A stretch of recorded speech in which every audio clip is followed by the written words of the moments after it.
আসসালামু আলাইকুম। আফরিন কিচেনে আপনাদের সবাইকে স্বাগতম। আপনাদের আজকে আমি করে দেখাবো চাল কুমড়ার হালুয়া। যেখানে আমি নিয়ে নিয়েছি ১ কাপ পরিমাণ চিনি, গরম মসলা এবং তেজপাতা। আর এখানে আমার আছে উম চাল কুমড়া, সিদ্ধ করা চাল কুমড়া। তো আমি প্রথমে ২.৫ লিটার দুধ জাল করে কমিয়ে আমি ০.৫ লিটার করে নিয়েছি।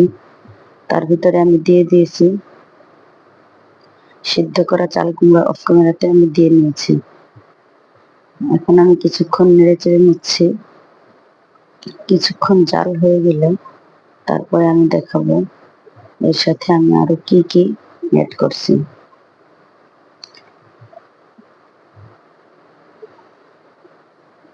তো অনেকক্ষণ জাল করার পরে এর ভিতরে আমি দিয়ে নিচ্ছি ২টি তেজপাতা এবং গরম মসলা, এলাচ। তো এটা দিয়ে আমি আরো কিছুক্ষণ জাল করব। জাল করতে করতে যখন এটা আরেকটু গাঢ় হয়ে যাবে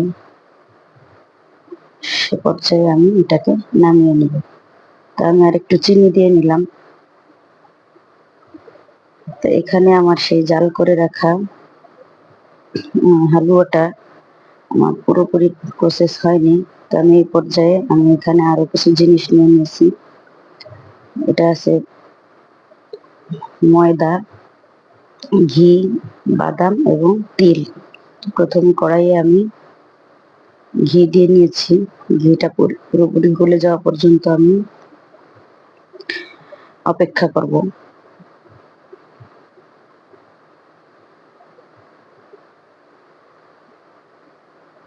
তো আমার ঘিটা পরিপূর্ণ গলে গিয়েছে।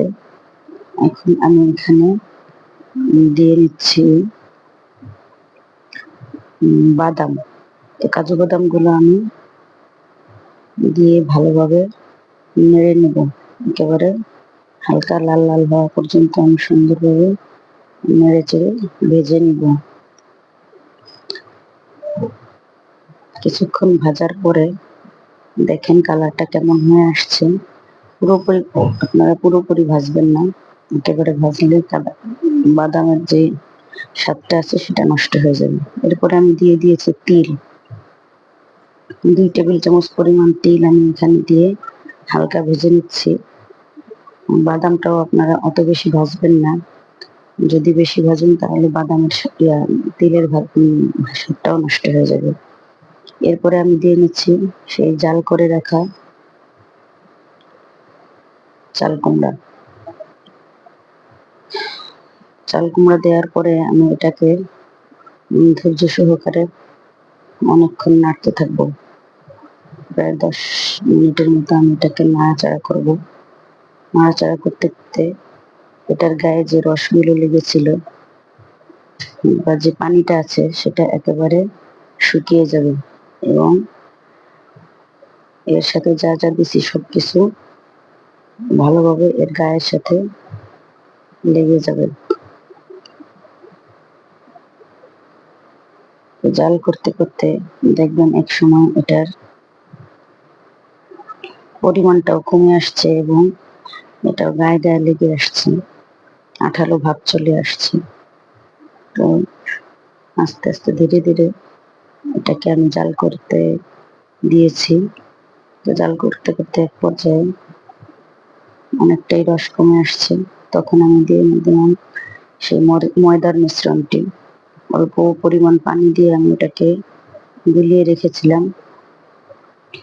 সেই ময়দার মিশ্রণটি আমি দিয়ে এখন অনবরত নাড়তে থাকতে হবে। নাড়তে নাড়তে দেখুন এটা একেবারে আঠালো আঠালো একটা ভাব চলে আসছে এবং ময়দার মিশ্রণটা দেওয়াতে আঠালো ভাবটা আরেকটু বেশি আসছে। দেখেন এভাবে নাড়াচাড়া করতে করতে একেবারে যখন প্যানের গায়ে আঠার মতো লেগে লেগে আসবে সে পর্যায়ে আমি এটাকে নামিয়ে নেব। অনেকটাই হয়ে আসছে।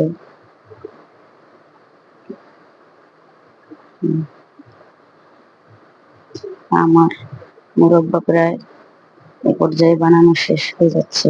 দেখেন একেবারে আঠালো ভাব চলে আসছে। আমার এই ভিডিওটি যারা ইউটিউব থেকে দেখছেন তারা অবশ্যই সাবস্ক্রাইব করবেন, আর যারা সাবস্ক্রাইব অলরেডি করে ফেলছেন তাদেরকে অসংখ্য ধন্যবাদ। আর যারা ইউটিউব থেকে, যারা ফেসবুক থেকে আমার এই ভিডিওটি দেখবেন তারা অবশ্যই লাইক এবং ফলো করবেন। তো দেখে নিন আমার এই মুরব্বটি পুরোপুরি প্রস্তুত। এই হালুয়াটি আমি কিভাবে বানিয়েছি দেখেন, সময় নিয়ে নাড়াচাড়া করতে হবে। আমার হালুয়াটি পুরাই প্রস্তুত। এখন আমি এটাকে নামিয়ে ফেলবো। এর গায়ে কোনো রকম পানি নেই, একেবারেই আঠালো একটা ভাব চলে আসছে, কালারটাও খানিকটা চেঞ্জ হয়ে আসছে। তো এই পর্যায়ে আমি হালুয়াটিকে ভালো করে নেড়ে চেড়ে সুন্দরভাবে তলাতে যেটা লাগিয়েছিল সেটাকে আমি উঠিয়ে নেব এবং নামিয়ে নিচ্ছি আমি আমার হালুয়া। দেখুন অসম্ভব মজাদার এই হালুয়া, আপনি একবার বানালে আপনার বারবার খেতে ইচ্ছা করবে, এবং যাকে আপনি এটা বানিয়ে খাওয়াবেন সে অবশ্যই আপনার প্রশংসা করবে। দেখেন হয়ে গেছে আমার এই হালুয়াটি। এখন আপনি যদি এই হালুয়াতে একটু ডিজাইন করতে চান তাহলে আপনি এই হালুয়া থেকে আমি কতগুলো হালুয়া আমি প্যানে রেখে দিয়েছি, এবং তার ভিতরে আমি দিয়ে দিব সামান্য পরিমাণে জর্দা রং।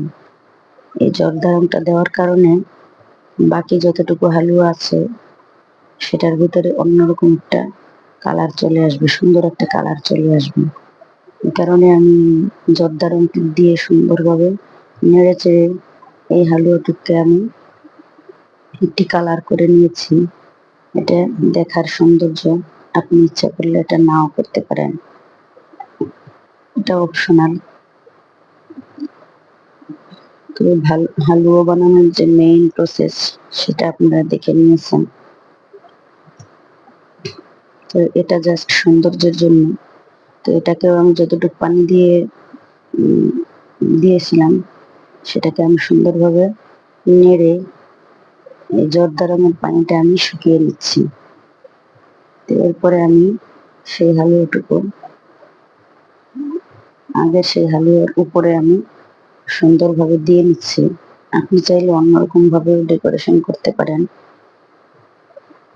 আমার এই হালুয়া 2 রকম কালারের এই হালুয়া, আশা করি আপনার কাছে অনেক বেশি ভালো লাগবে।